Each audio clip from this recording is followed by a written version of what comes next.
Fala galera, vou analisar um treino de potência hoje, tá? Junto com as críticas, a análise do treino também vai vir sugestões e dicas de como vocês podem melhorar isso aí. E eu sempre pego treinos para analisar que eu sei que eu vou conseguir ajudar muita gente, tá? Eu recebo vários directs no Instagram pedindo para analisar treino, inclusive se você quiser ter seu treino analisado, só mandar lá no meu direct. Eu já fiz minhas anotações e vou passar aqui para você. E tenho más notícias para quem mandou esse treino.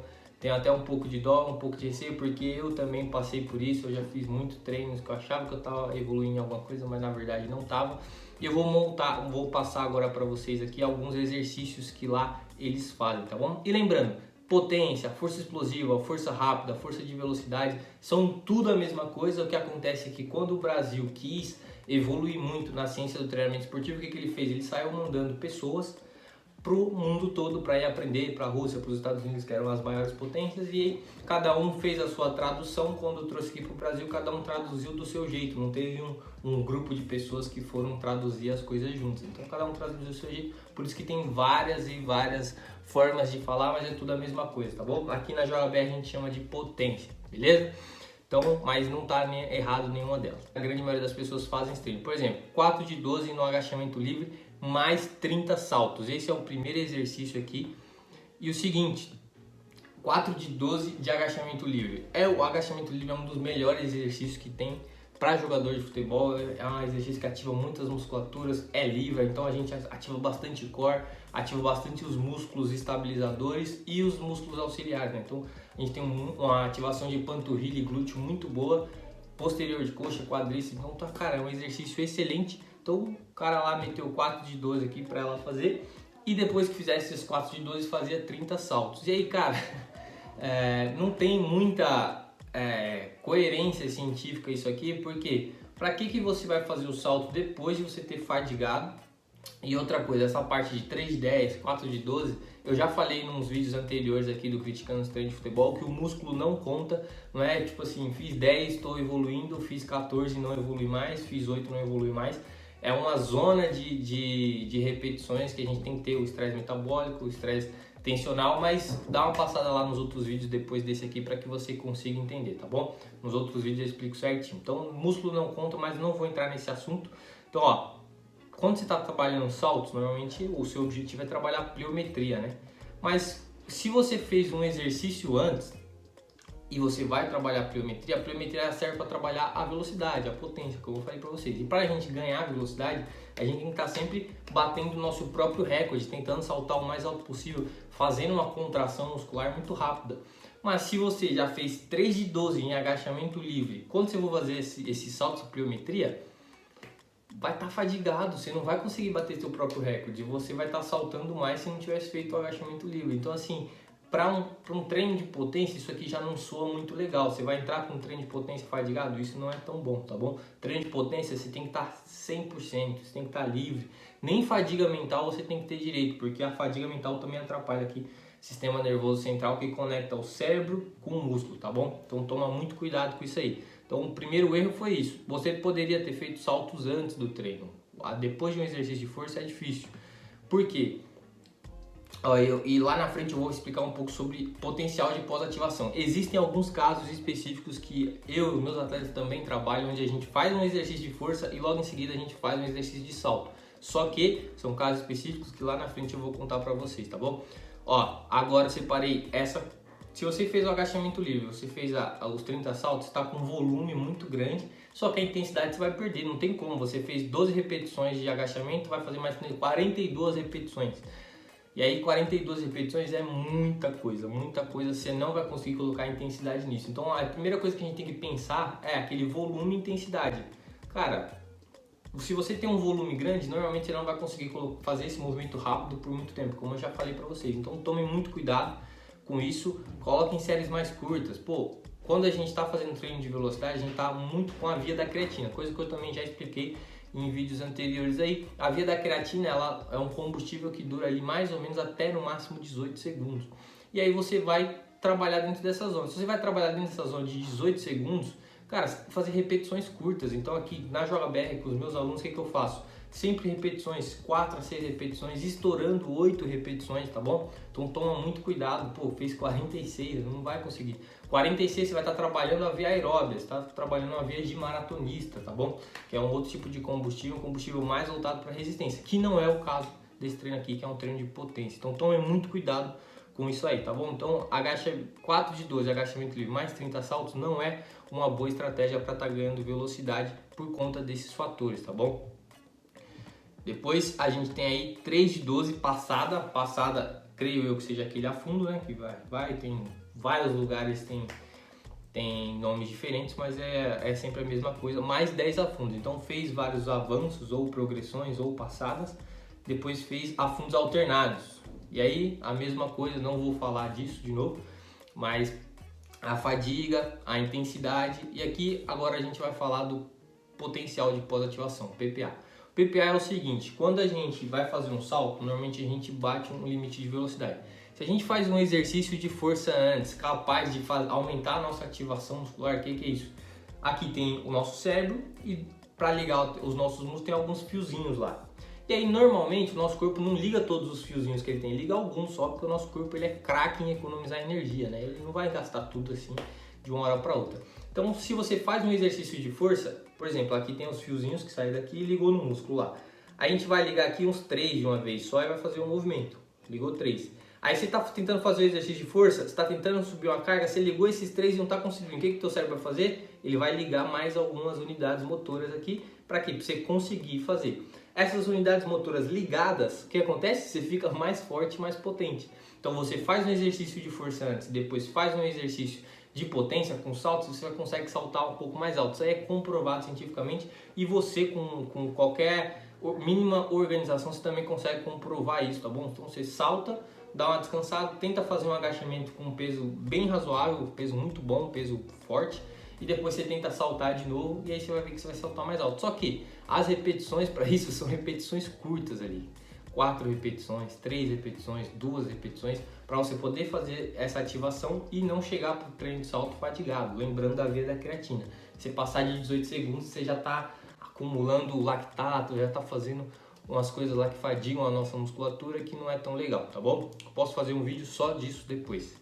Então tomem muito cuidado aí, a gente precisa de movimentos curtos. Depois 3 de 12 na extensora, mais 10 repetições unilaterais aceleradas.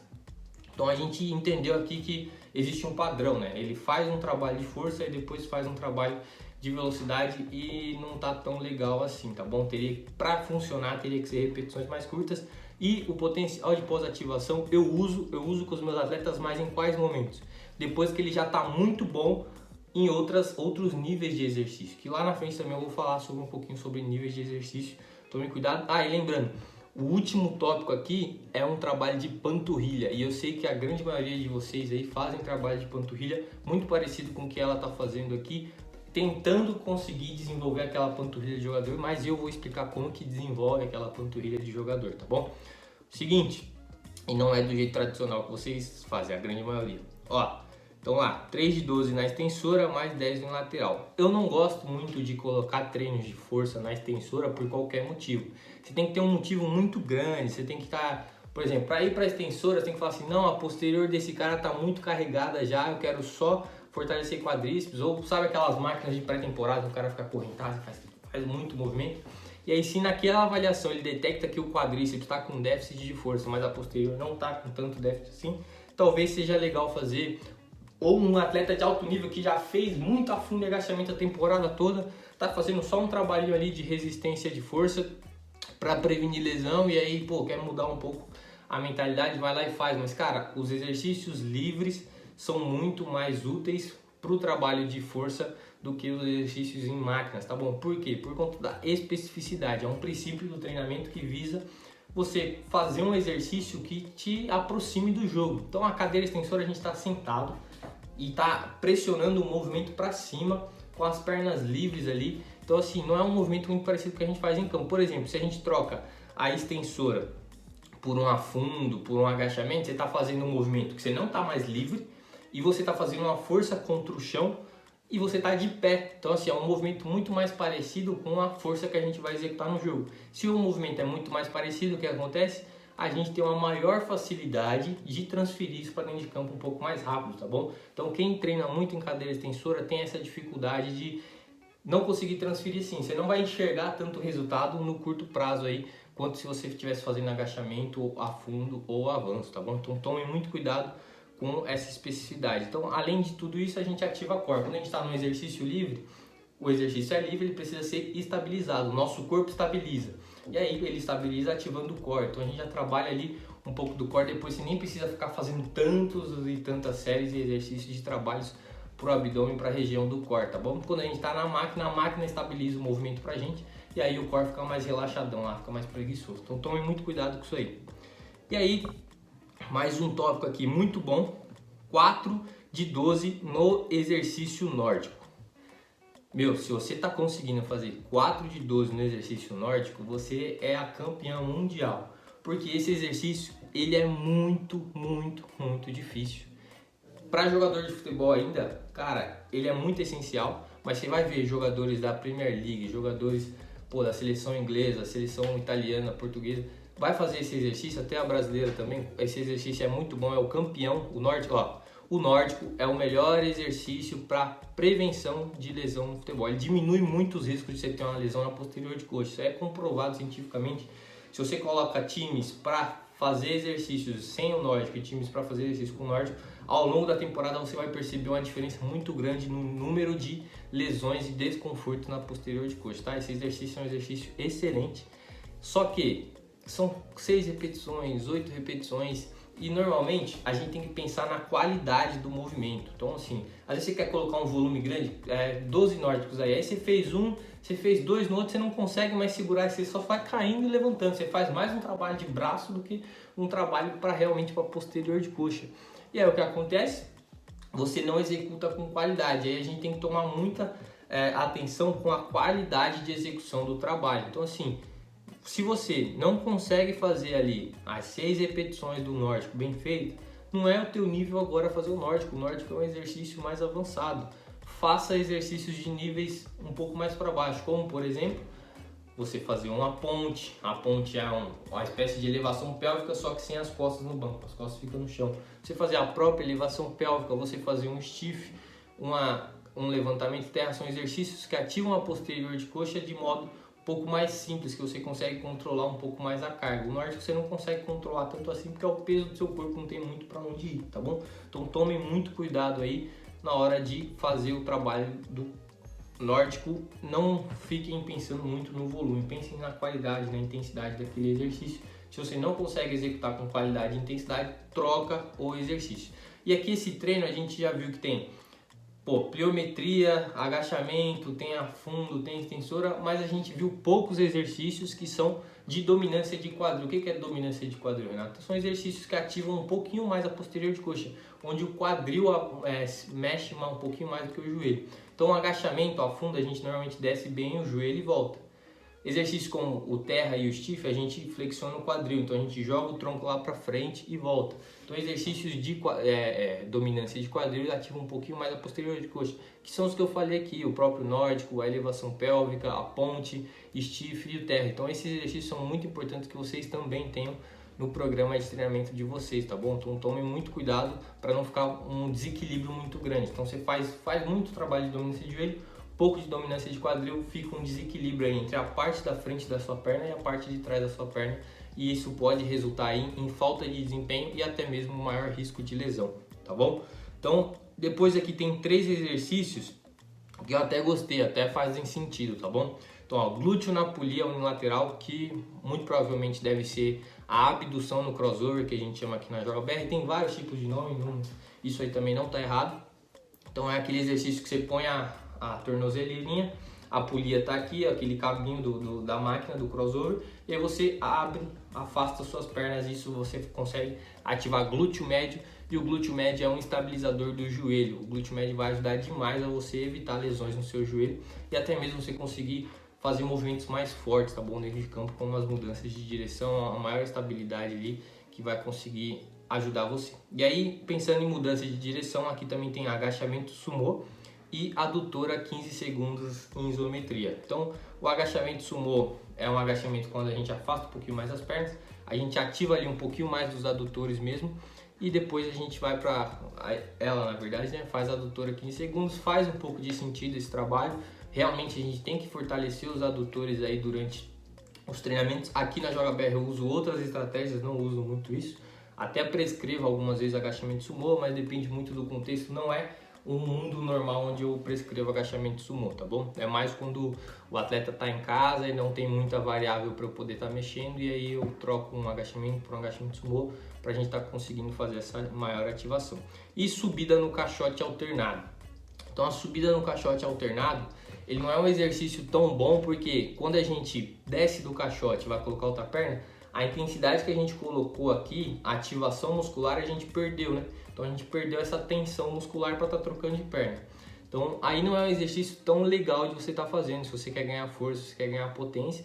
Só que se não é esse o objetivo, se por exemplo o objetivo é iniciar uma pessoa, a pessoa está iniciando no treinamento, então você realmente não quer colocar tanta tensão assim, você fazer um caixote é excelente, é uma estratégia muito bem usada, que pode ser aplicada aí por muitos de vocês, tá bom? Então subida no caixote alternado é um bom exercício, a subida no caixote por si só também é um excelente exercício, e aí vai depender muito da situação, do contexto que você está vivendo. Se você está vivendo um contexto onde você está voltando a treinar ou iniciando os treinos, alternado vai ajudar a você ter uma recuperação um pouco mais rápida para você fazer outros treinos novamente e você diminuir essa tensão. Se você está fazendo e, por exemplo, já está na pegada, você não fazer alternado vai tirar um pouco da tensão que você colocou na musculatura e talvez o resultado não seja o que você está querendo, tá bom? Então outros exercícios estariam dando um pouquinho mais de resultado do que você quer. E aí chegamos ao nosso a última análise de treino aqui, a nossa última dica, que é a panturrilha, o treino de panturrilha no futebol.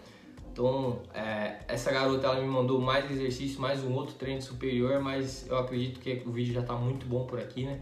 Então, são muitas informações, não quero atrapalhar aí o aprendizado. Didaticamente vai ser melhor, talvez futuramente eu traga novamente essa segunda parte do treino dela. E depois que eu falar de panturrilha, a gente ainda vai fazer a soma da quantidade de séries que ela fez nesse treino, porque também foi um absurdo, tá bom? Então, ó, panturrilha no futebol, essa é a última dica mais útil, eu acho, desse vídeo. Que ela faz panturrilha no futebol, 7 séries de 12 panturrilha em pé, 7 séries de 12, mais 20 saltitos. Então, novamente, aquela estratégia de fazer saltos depois da força, só que com volume grande, não vai funcionar. E aí, pô, aí é que tá. A grande maioria das pessoas enxergam os jogadores, olham para a panturrilha deles e falam assim, nossa, pô, o jogador tem panturrilha grande, pô, a grande maioria tem muita panturrilha. Só que eles não conquistaram essa panturrilha treinando na academia panturrilha. Como que eles conquistaram essa panturrilha? E aí, para vocês entenderem isso, eu preciso explicar a fisiologia do músculo da panturrilha. Então a gente tem 3 músculos lá, e esses músculos eles foram feitos para nos dar sustentação quando a gente está de pé, quando a gente está andando. Então são músculos muito bons em resistência, assim como o abdômen. Então ele é um músculo que mesmo quando a gente está bem relaxado, eles estão contraindo, eles estão trabalhando. E para eles fazerem isso, eles têm que ser muito bons em resistência. Para eles serem muito bons em resistência, eles precisam ter mais fibras do tipo maratonistas, fibras que são realmente muito resistentes à fadiga. E essas fibras, elas não hipertrofiam tanto, elas não são tão grandes e fortes como as outras, tá bom? Como de outros grupos musculares. E aí o que acontece? A panturrilha, ela carece de um pouco, por exemplo, normalmente é um ponto fraco aí dos treinos de academia, o cara vai lá e faz treino de perna, treino de peito, de costas, tudo evolui, mas a panturrilha não evolui tanto. Por quê? Por conta disso. E esse trabalho de panturrilha, para realmente acontecer e ter hipertrofia, a gente precisa fazer estratégias avançadas, porque só o estresse tensional de você fazer a série ali, tradicional, não vai adiantar, você tem que abusar do estresse metabólico, é fazer vários exercícios. Então você acabou de fazer a panturrilha sentada, aí você vai fazer a panturrilha em pé, ou você faz a panturrilha no degrau, depois tira os pesos que você está segurando e faz novamente a panturrilha no degrau, bisete, tricete, pirâmide, drop set, várias estratégias que existem no meio da musculação. Só que o jogador de futebol, ele não pode fazer essas estratégias. Por quê? Normalmente o jogador de futebol ele tem que usar a panturrilha todos os dias, tá bom? Então, você fez um treino hoje na academia, amanhã você tem um treino de resistência para fazer, tem um treino técnico, daqui 2 dias você tem que ter jogo. E treinos assim de estresse metabólico, você precisa ir de mais ou menos umas 72 horas para você estar bem recuperado. E aí, cara, jogador de futebol não pode parar por 72 horas, tá bom? Então, talvez nas férias você possa adotar essa estratégia para tentar ganhar um pouquinho mais de panturrilha e tal. E aí tem até uma história legal. Eu tenho um amigo de infância aqui, que ele tá na Joga BR, né? Então eu montei os treinos dele e a gente tava treinando meio que no mesmo nível ali. E aí ele falou, pô Renato, tem uma coisa no seu treino, como é amigo de infância, tem aquela história de santo de casa não faz milagre, né? Então, às vezes ele dá aquela compensada e tal, pensa que às vezes não... Sei lá, amigo de infância é a mesma coisa que sua mãe não botar tanta fé nas coisas que você fala, porque santo de casa não faz milagre. Então ele foi lá e mesmo fazendo todo o meu treino, falou, Renato, tem uma coisa que não tem no treino, mas eu usava lá como complemento, que era treinar um pouquinho de panturrilha. Aí eu falei, tá bom então. E aí a gente tava com o mesmo nutricionista e a gente fez as avaliações físicas depois. E eu e ele, nós evoluímos a mesma coisa em panturrilha, ele treinando panturrilha e eu não treinando nada de panturrilha. E aí eu falei, cara, passou o tempo, eu fui lá e mostrei, esse é o meu resultado aqui e esse é o seu resultado. A gente evoluiu a mesma coisa aí, estatisticamente a mesma coisa. E aí você perdeu seu tempo treinando panturrilha lá, porque não é assim que se hipertrofia a panturrilha. Aí contei essa história para ele e aí ele entendeu um pouquinho mais. Então tome muito cuidado. Esse treino aqui muito provavelmente vai fadigar, vai te deixar com dor, mas não vai te deixar ali com uma panturrilha maior ou uma panturrilha até mais potente, tá bom? Então tome muito cuidado com esses saltitos, com esses trabalhos de panturrilha aí, que não é assim que funciona. E o seguinte, cara, esse treino ele tá muito volumoso de verdade. E o volume é um erro bem grave que acontece aí com a maioria das pessoas que vão na academia, nem só jogador de futebol, porque normalmente na educação física os professores tinham o costume de, quando fossem dar personal training, eles cobravam a hora aula. E normalmente ele vai lá, para dar 1 hora de treino, você tem que colocar mais exercício, você diminui um pouco a intensidade para pôr volume, para realmente falar que você trabalhou e que aquela hora foi bem usada, tá bom? Mas a gente já viu evidências científicas que treinos de 15 minutos, 20 minutos, 25, 30 minutos são muito melhores do que esses treinos longos sem intensidade de 1 hora, 1h30.